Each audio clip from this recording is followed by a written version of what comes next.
So it's been really interesting as a new to boat life, live aboard sailor like myself to be hanging around the yacht rigger all the time like I am and watching these guys do their work.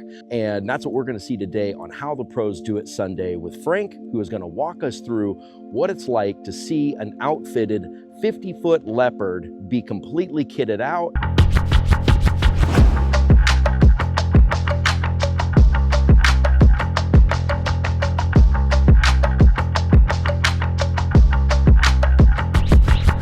It's also a cool opportunity to set a standard within the industry in general for what we should expect marine outfitters to do whenever we are hiring professionals to do work on our boats. Are they meeting these kinds of standards? Are they hitting what the ABYC says to do? There's going to be a short version of this video and a longer version of this video available later as well. Thank you guys for watching. Let's cut over to Frank. Hi, welcome aboard Mazeppa. This is a 2018 Leopard 50. We've just finished a really extensive refit on this boat. I'm excited to show it to you. This client came to us 2 years ago with an idea of buying a boat. Hadn't even owned it yet. And he was talking about the things that he wanted. He wanted to cruise around the world, be totally off grid. He's really into diving. And he highlighted some of the things that are really important to him, like redundancy in a system. So, like with all of our clients, we started from that framework to design a system for him that's specifically tailored to him. Now we've gone through the entire process of installing it. I'm excited to show it to you today and talk about how that process works.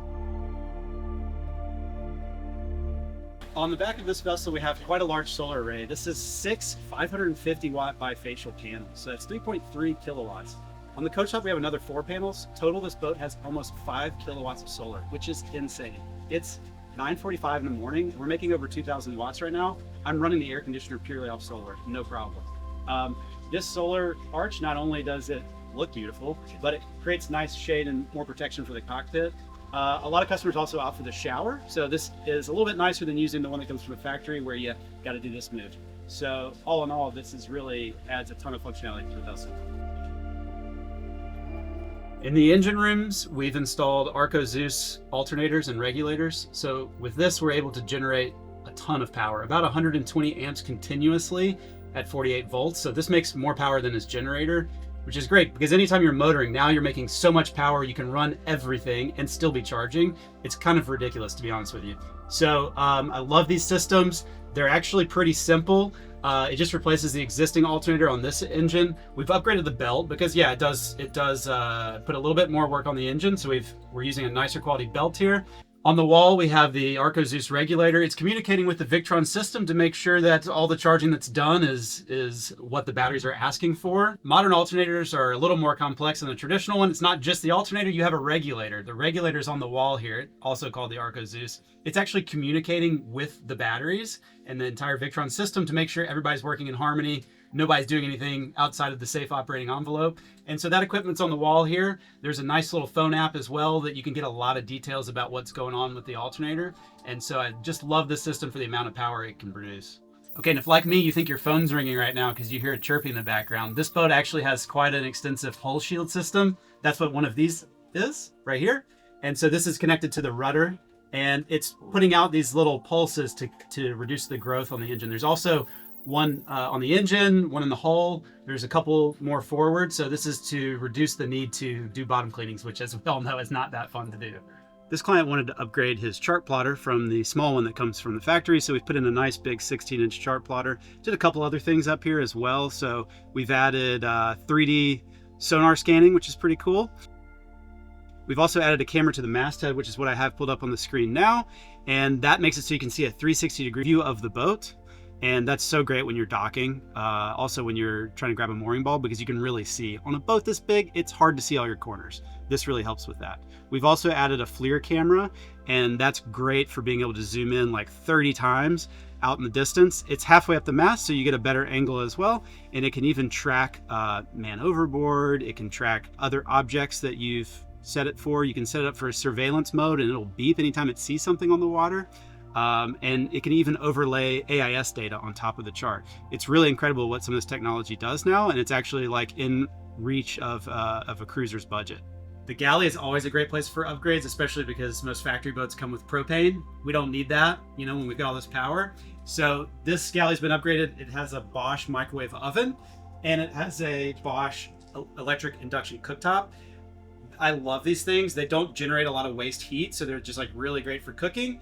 And then we've also added some custom cabinetry so that he has more places to put things. You wouldn't even know that this didn't come from the factory because we buy the exact same laminate that the boat was originally made with to make it look like it's always been there. So this is a really nice upgrade. Originally, actually, there was a propane oven here. You can't even tell. I mean, it looks like these drawers came like this from the factory, but actually these are completely new fabrications that we added ourselves. Again, on this vessel, redundancy is super important. So here we have 4 24-volt, 300 amp hour batteries. They're wired in series, so this is 600 amp hours at 48 volts. This is actually one of 2 battery banks on board. This is a battery management system, or BMS. There's 2 of these. If one of these fails, or one of these batteries fails, the other battery bank keeps going right along. So this is really great for redundancy if you were to have an issue, although it's extremely rare for these devices to have an issue. So we're in the port forward cabin where we've shifted a little weight forward to balance the boat. Put these batteries here. Up in the saloon, there's 2 more batteries and another battery management system. Underneath the batteries here is our 120 volt inverter. It's 10,000 watts. On this boat, that powers the microwave oven and the outlets. That's basically it. So that's definitely oversized for what it needs to do. And yes, it's under the bed. We don't really need to have a bed warmer. So there are little computer fans in here with a temperature controller to exhaust that waste heat into the bridge deck, which tends to be quite cool. So all of this kind of stuff has been thought about to basically minimize what you actually see. When the bed's here, you don't even know the stuff is here, and there's no reason to go under here to maintain any of this. This is the port aft cabin where originally a lot of the electrical equipment was located. We've removed a lot of things that we no longer need, but we've added a couple things as well. So our 230 volt inverter, which is 15,000 watts, it's located behind this panel. And a lot of our 48 to 12 volt charging stuff like that is hidden away back here as well. This is stuff that you never have to interact with, and we've hidden it away in negative spaces of the boat without losing any storage. Okay, so back here in the cabin that the owner promised me on my vacations, this is where we have all the solar charging equipment. So all of the solar power wires come into this room. Each pair of panels has its own charge controller. And this is basically where all that happens, all the breakers are, and then the output power of this runs off to the 48 volt system to keep everything charged. Again, we're making a massive amount of power out of this. It's about 10 a.m. now, and we're making 2,500 watts. We use a lot of Victron products. In this space here, we've got a product called the Links Distributor. It's basically sophisticated bus bars. And this is where we bring together all the 48 volt components. So both the battery banks, both the alternators, both the inverters, and the solar all comes together here. And that's where that's all managed. We do install quite a few washer dryers. Most people will opt for a ventless washer dryer in a boat because it's easier. You don't have to deal with the vent. However, this client was very specific. I want a vented one. Not easy to do, but we've done it. This is a Splendid vented washer dryer. It runs off the inverter, no problem. He can take care of all of his laundry whenever he wants. Before the vent goes overboard, it actually comes to this lint trap so that we can service this, remove any lint that gets trapped in here, to hopefully keep the rest of the run nice and lint free. So just a little extra to kind of keep it from needing more maintenance later. This is the Servo touch display. And so this is where we actually interact with the system and see what's going on. Right now, what we're seeing is that we have shore power turned off, although we are at the dock. There's just no need for it because look, it's 10:15 in the morning. I'm making 2,600 watts of solar. I'm only using less than that to run the aircon right now on this entire boat. But what we see here is the battery bank right now is at 86%. We're drawing down about 700 watts from the battery bank, and that's just to power DC loads. So I've got several fridges, lights, fans, all this kind of stuff on. And on this screen, we can see what's happening with the system. So if we had shore power the generator on, we'd see what's happening there. If we had our engines on, we'd see how much power we're bringing in there. And what's great with this system is all the other things you can add.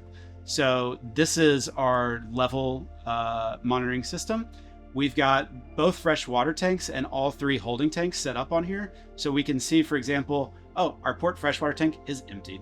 Our starboard freshwater tank, we've got about 80% or 76 of 95 gallons. Our port holding tank's empty. However, our starboard holding tank in the VIP cabin is 58% full. So this is great because traditionally these boats just come with a full or not full indicator for the holding tank. So all of a sudden you get a surprise of, uh-oh, shitter's full. And it's like, well, what am I gonna do now? Whereas with this approach, you can actually see that level start to rise, and that really makes it easier to deal with a nightmare situation like that. This is a Safiri tank sender. It communicates to the Servo with Bluetooth, which is nice, and it uses micro radar technology. So we install this primarily on holding tanks, but also sometimes on water tanks, sometimes on diesel tanks. And what it does is it sends out a little pulse. It senses how far away is the water. We then get that information on the Servo, and we tell the Servo, okay, well, the tank is this many centimeters deep. So if the water is, this many centimeters deep coming from the sender, then it's half full, something like that. So that's how we can monitor the holding tanks. This is pretty simple to install. I don't have the base piece on here right now. It's on the tank, but this just screws onto the base piece that's mounted on the tank. It can shoot through plastic. It can shoot through fiberglass. If it's a metal tank, you have to use the threads to turn it in there because it does not see through metal. We have these available on our web store. All of this data is constantly being sent to the cloud, which is super handy because if you're having an issue, we can see it.